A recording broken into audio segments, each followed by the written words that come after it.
देश में कोरोना से मृत्यु का सिलसिला रुक नहीं रहा है। अब बिहार सरकार के मुख्य सचिव अरुण कुमार सिंह का निधन हो गया है। वह कोरोना से संक्रमित थे और उनका इलाज चल रहा था।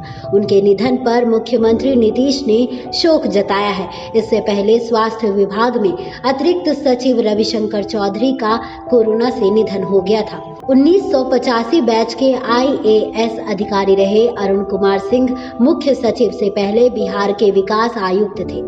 इसी साल उन्हें मुख्य सचिव बनाया गया था। जानकारी के मुताबिक 15 अप्रैल को उनकी कोरोना रिपोर्ट पॉजिटिव आई थी, जिसके बाद उन्हें पटना के एम निजी अस्पताल में भर्ती कराया गया था, जहां आज उन्होंने अंतिम सांस ली। कैबिनेट की बैठक के दौरान मुख्य सचिव अरुण कुमार सिंह के निधन की खबर के बाद मुख्यमंत्री नीतीश और कैबिनेट के सहयोगियों ने शोक जताया।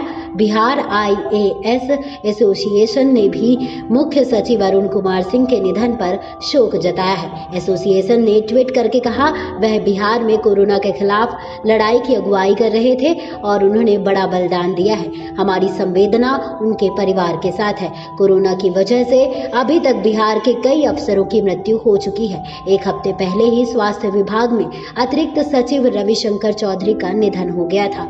IAS अधिकारी और अरवल के पूर्व DM रविशंकर चौधरी कुछ दिन पहले संक्रमित हो गए थे। राजधानी पटना स्थित एम्स में उनका इलाज चल रहा था। हालांकि उनकी स्थिति लगातार खराब होती जा रही थी और आखिर में 23 अप्रैल को निधन हो गया। उनके निधन पर स्वास्थ्य मंत्री मंगल पांडे ने गहरा दुख जताया था। बता दें, हमें पूरी जानकारी वेबसाइट्स और अन्य जगहों से प्राप्त है। नेक्स्ट 9 भोजपुरी की रिपोर्ट।